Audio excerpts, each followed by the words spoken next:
The final operation we are going to learn about is scalar multiplication. And this introduces a new funny word, scalar.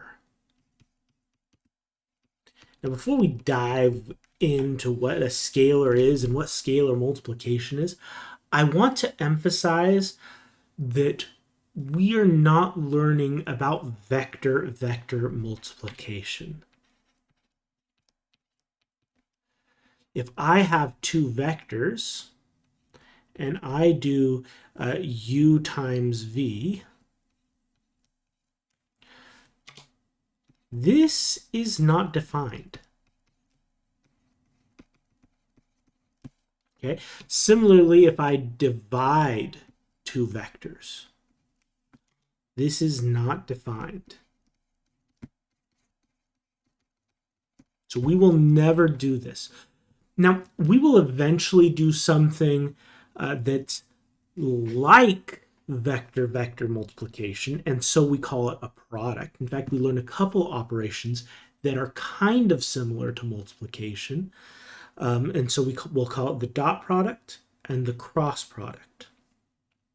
But we don't have a true analog to the multiplication that we are familiar with with just plain ordinary numbers, in the case of real numbers. And so in the truest sense, vector multiplication is not defined. Vector division is not defined. So that's not what we're going to do here. Instead, imagine I have a vector u. Okay, let me not make it too big so I can easily draw it again. And say we use the same interpretation that we had before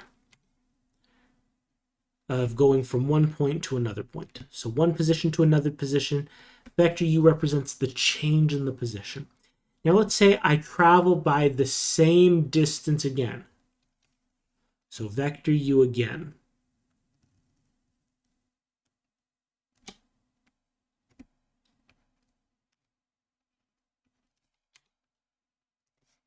Okay? And so the net result here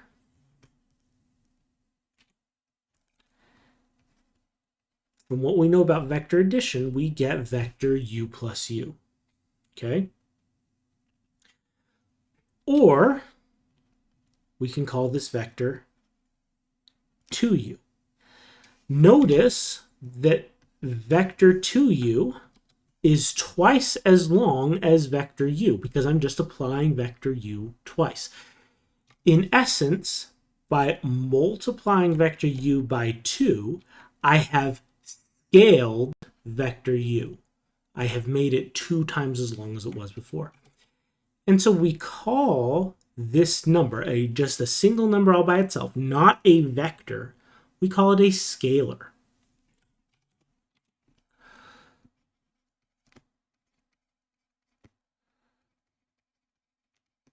We call numbers that are in the set of real numbers scalars.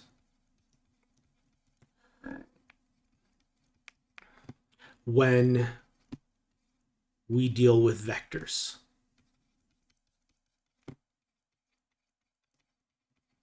Okay, so if we're working with vectors and we multiply by just a real number, we call that scaling the vector. The process is scalar multiplication because we are multiplying by the vector by a scalar number. And therefore scaling the vector, changing its length. Okay? Notice in particular, this is not vector multiplication. This is scalar vector multiplication. Only one of these two terms is a vector. All right? And the way that we define the actual arithmetic operation is about what you would expect. So let's let k be a scalar.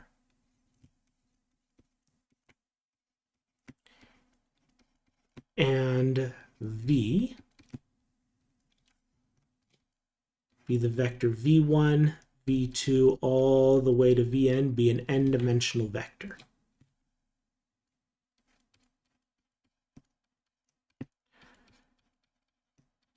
Then the scalar multiplication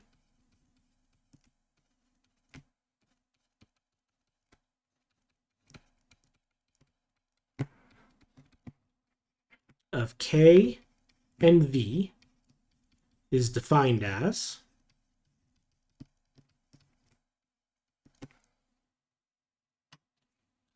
so if I take k times v, all I'm going to do is I'm going to multiply each component of the vector by the scalar value.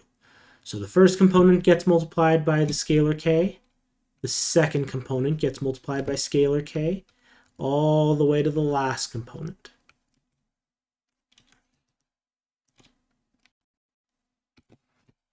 Okay, and that will scale the length of the vector.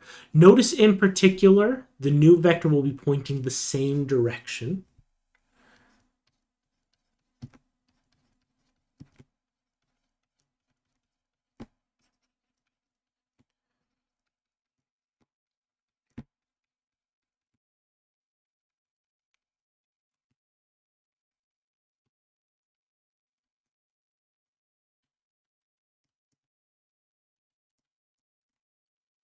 Or the opposite direction. We'll see that in a moment.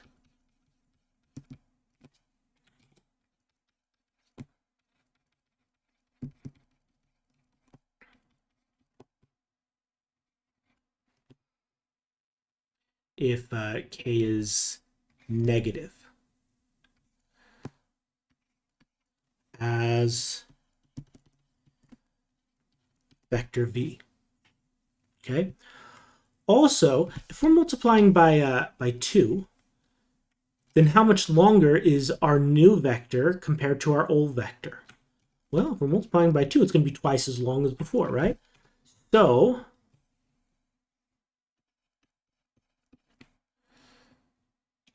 the norm of the new vector, the length of the new vector, is equal to, well, if you multiply it by 2, it's going to be 2 times as long as the old vector.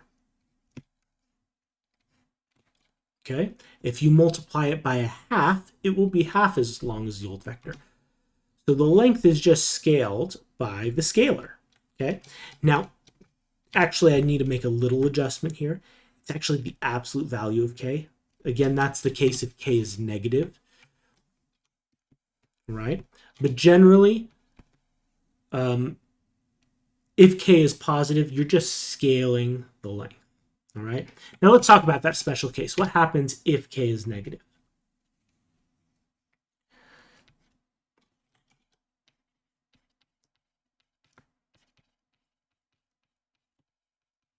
What happens if we multiply a vector by a negative scalar? Okay, so let's just do a quick example to get a feel for it. Now we'll keep this example in two-dimensional space just because it's easier to draw, but the same principle will hold with any number of dimensions. Okay, so let's let vector v equal to 2, 1.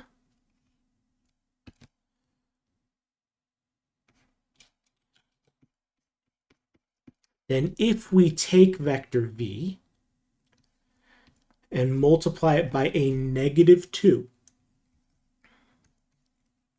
then what we get is, so we're just going to multiply each component of v by negative 2.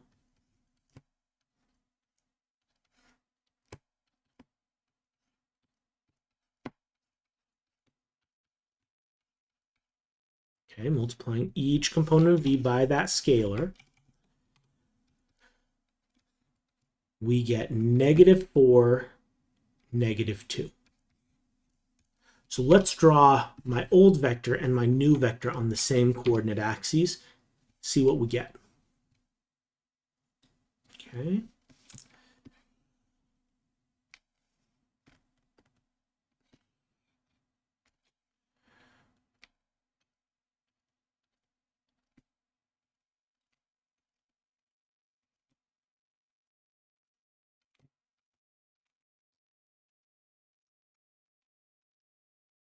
Okay. So our original vector is 2, 1. So let's draw it in standard position. So vector v, x is 2, y component is 1. There it is. And now let's draw negative 2v, which is negative 4, negative 2.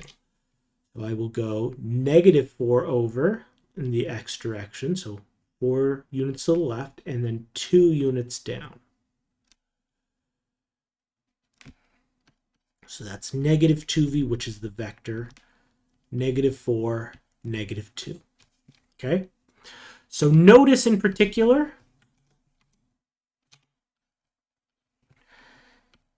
negative 2v points in exactly the opposite direction as v.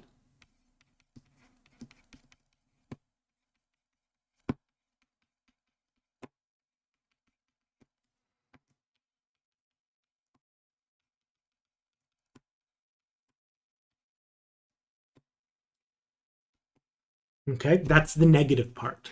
And whenever we multiply by a negative scalar, it will flip the direction of the original vector. So it will be completely opposite. Okay? Also, it is twice as long.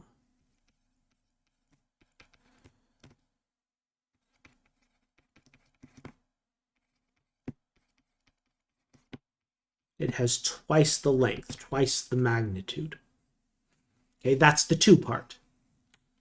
And that's why when we take the norm, we need that absolute value. Because when we take the norm, we don't care about the direction at all, do we? We just care about the length. So if I'm multiplying by scalar k, I don't care if I'm flipping the direction around. I just care how the length changes. And that's why we take the absolute value there. Because we just care about the number. That changes the length. I don't care if it's positive or negative. I don't care if it's pointing the same direction or the opposite direction. All right? So if we multiply a vector by a positive scalar, it will point the same direction and it will just change the length. If I multiply by a negative scalar, it flips the direction and changes the length. All right? Let's take a look at just one more example because I wanted you to see one more way we might use this. Okay?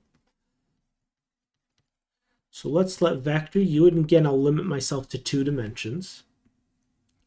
Let's let vector u be 6, 3. Now let's be interesting. Let's go 6, negative 3.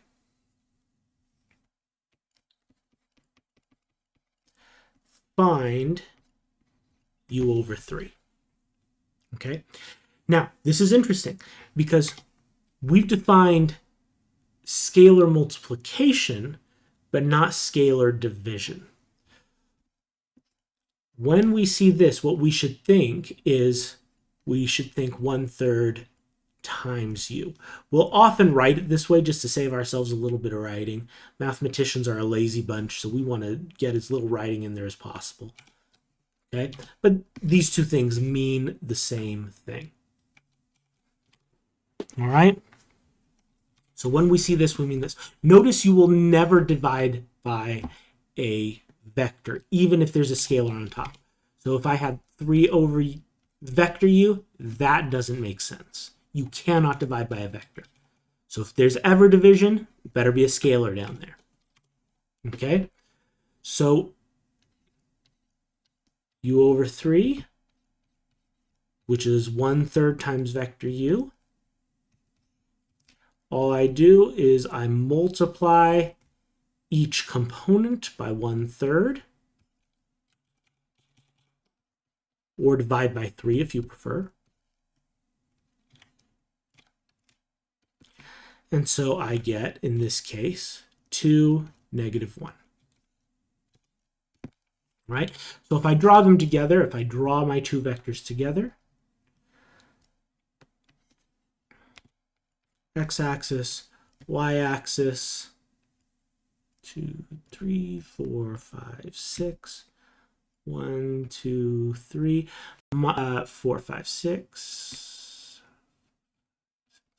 My original vector u is 6, -3. So 6 on the positive x, 3 on the negative y. That's vector u. But u over 3 is the vector 2, -1. So that's 2, -1.